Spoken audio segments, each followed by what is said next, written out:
And so, oh, that's my place.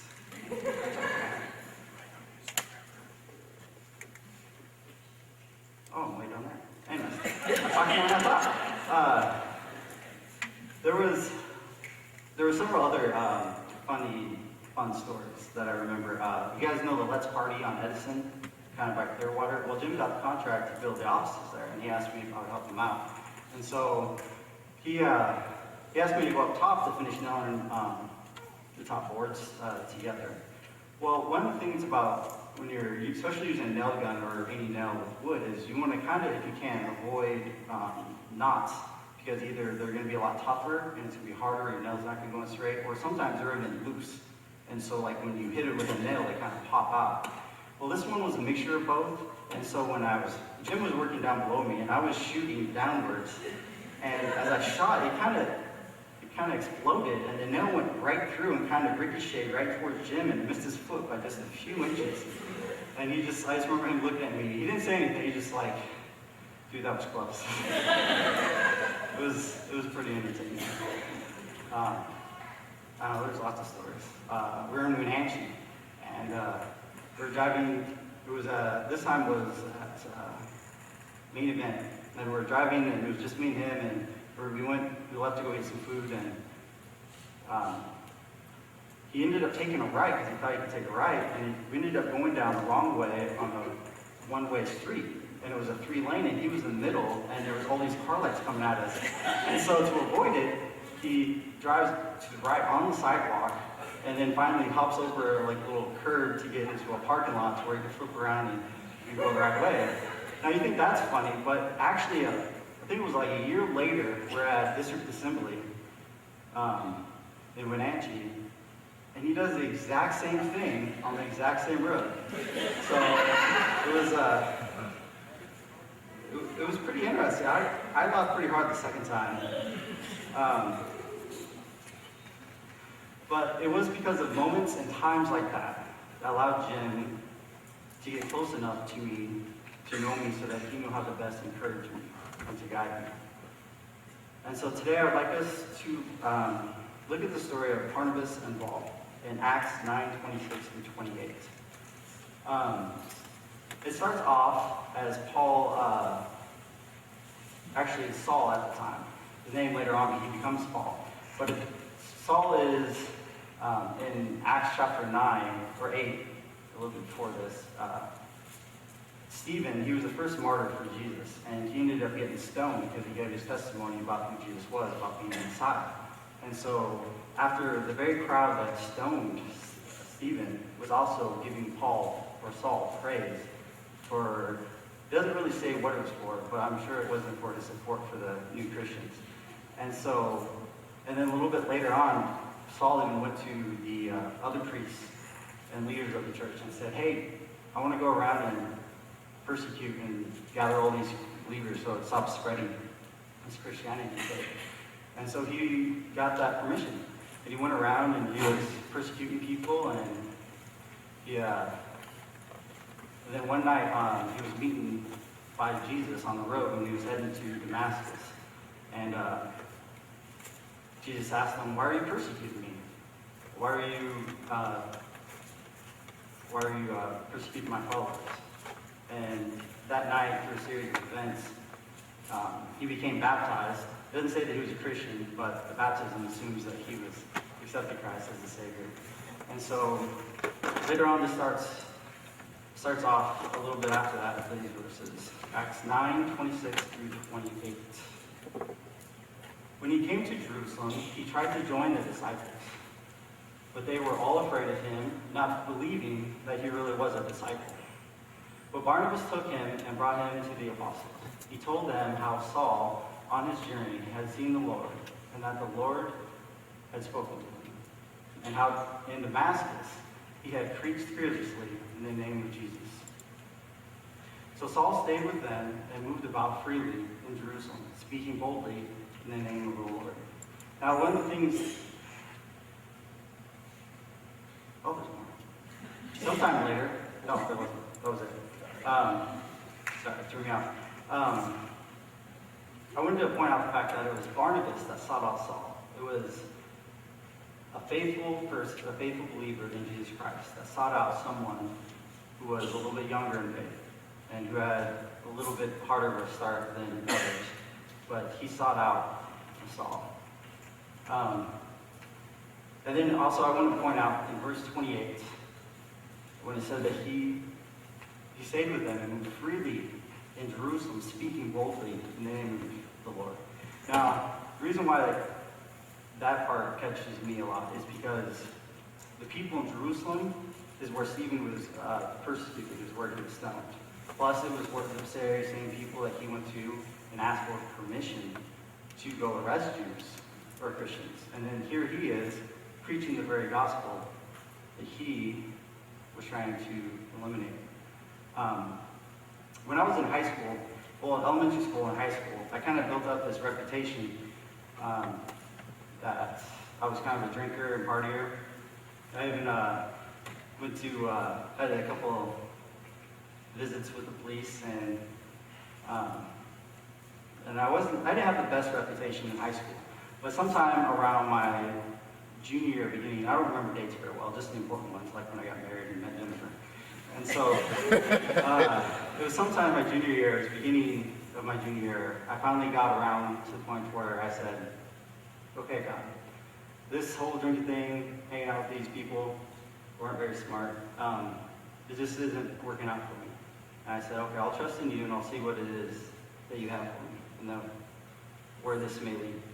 And so I started going to church more often, reading my Bible, and invested more in my relationship with God. But the people at school that knew me before, it was actually really hard. And a lot of them, they didn't believe me. They'd say, what, you're a Christian? And they would just kind of leave it at that. They wouldn't really pay attention much to what I was saying or doing. And so even I had a couple teachers that, because one teacher came up to me and pulled me aside and said, so I forgot her name, said that you were a Christian now. And she goes, you're not really a Christian, are you? I said, yeah, I was. That was probably one of the most awkward moments I've had with the teacher. But she was shocked and surprised and couldn't believe that I had become a Christian. I saw her in her face and her response, and she goes, okay. It lasted about 30 seconds, and then I ended up leaving because it was just awkward silence.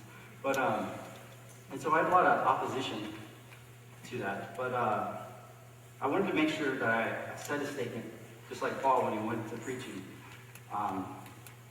in Jerusalem to the very people. I got a white t-shirt, and it wasn't very neatly done, and I had horrible handwriting, and I said, I love Jesus on the front and the back. And then I said, okay, I was also going to carry my Bible with me to each class. And so I took the Bible, and I wore my shirt. It was ugly. I was afraid of, what it said on it. I was actually afraid of what people would treat, like if everyone else would treat me like the teacher did. And then also I carried my Bible, and I had another teacher, a math teacher, said, is that a Bible? And I said, yeah. And she goes, huh. And she kept walking, but that was about it. Everyone else didn't really say anything, and some people said, nice shirt. And so it was more of a positive experience than what I was fearing the entire day. But I was really excited once school got out. And that night we had an evening event that we went to over in the Christian school in Richland. I forget what it's called, Liberty Christian, I think. There was a band that we were going to that night. And I remember talking to Jim, and I was so excited about being able to tell Jim about what I had done and all the things that was going on in my life. And he was pretty excited. He even bought me this little DC Talk CD. I had lost it, but it was cool. I liked it at the time. But it wasn't that I was seeking out praise for what I had done. I went to Jim and other people that I told for support in what I was doing for God. And so later on, I started helping out with the youth, and eventually even the college age people, and it's been interesting, and I have in some ways taken on a position of being a mentor also, like Jim was to me. And so I know that there are some fears of being a mentor. Because young people, as a young person, I have been told a lot by some people who try to mentor me, and it comes off in a way that's more telling me or condemning me, and so it hasn't always gone over well. Because as a young person, we know we don't know everything, but we don't like being told that we don't know everything. And so it's kind of a tricky subject. And so, but mentoring, I've learned, is more like witnessing to someone. If you're not humble or sincere about it, it's going to be hard to be in a position in someone's life, to be able to get to that place where you can guide them and help them and encourage them.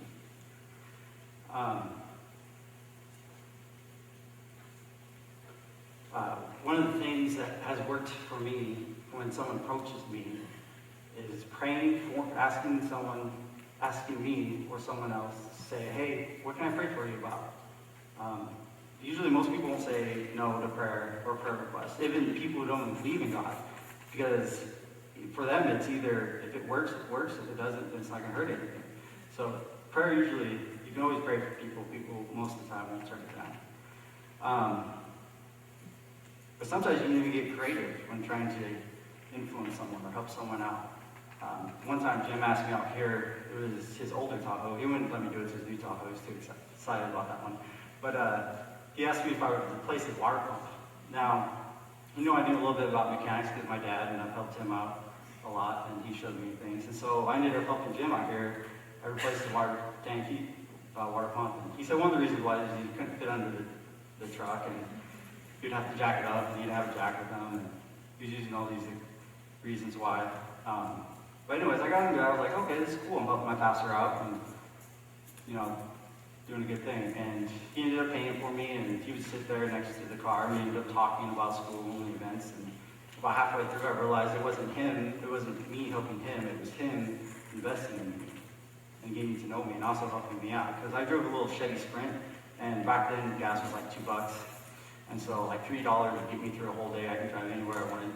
And so he made a lot of jokes because it was a 3-cylinder car and it only ran on 2 cylinders. The third one just kind of didn't really do much.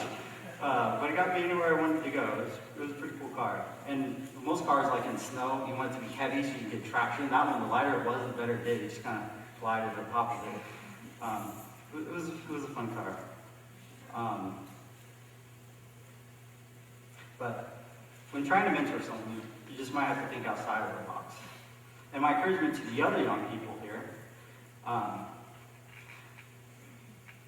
is that to take time out of our busy schedules and to see what the people here who have been Christians longer than I've even been alive might have to say. They might help us through some hardships, maybe save us some trouble. Because if you think about it, some of these people have been Christians longer than I've been alive.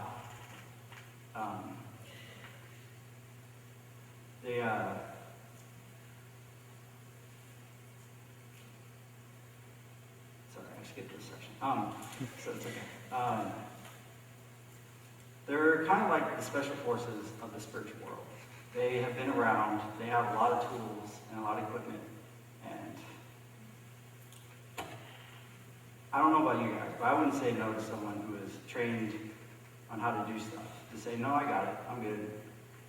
I don't need your help. And so I would encourage you guys to invest in spending a little time with them. They have a few things to say.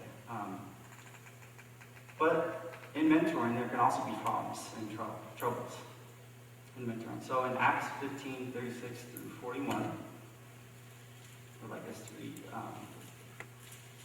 This takes later on towards Paul and Barnabas. They went through a large area, and they did a lot of great things together.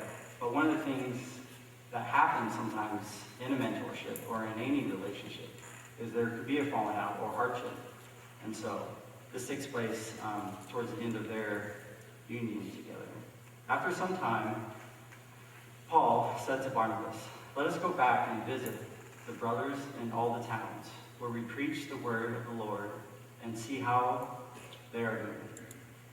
Barnabas wanted to take John, also called Mark, with them. But Paul did not think it was wise to take him, because he had deserted them in Pompeii. I said that wrong. Anyways, and had not continued with them in the work. They had such a sharp disagreement that they parted company. Barnabas took Mark and sailed for Cyprus, but Paul chose Silas and left, commanded by the brothers to the grace of the Lord.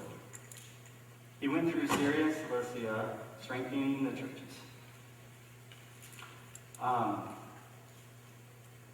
I know I've been in a mentorship where I ended up getting hurt, and I also know that there's the fear of hurting others. But the fear of but those are not as great as the fear of not mentoring or not sharing your life experiences with people that are of other generations. And so, I would like to encourage you guys to tell each other, or tell others, your testimony and how God has gotten you where you are. I mean, I don't know about you guys, but I know a little bit about my parents' testimony, but I don't really know that much. And it's important for us to know each other's testimonies and where God has taken you. And I would like to encourage you guys to share that. And so we're just a couple days away from the year 2013. And so my goal or encouragement for you guys would be for this next year to think about who is it that you can mentor and who is it that can mentor you. It doesn't matter your age, there's always people out there that can mentor you. Or it doesn't matter your youth. You can always find someone younger than you to help out. And so today I would just encourage you guys to think about that. And so would you guys stand with me? That's right. Nope, that's it. God, I thank you for today. I thank you for this congregation, this family that has helped to raise me and to show me who you are and the way that they live out their lives. And I pray for them that you encourage them to keep on investing in people's lives and in each other's lives. And that you would continue to bless them and to use them. And I pray for a safe ride home. In this I pray. Amen. You are dismissed.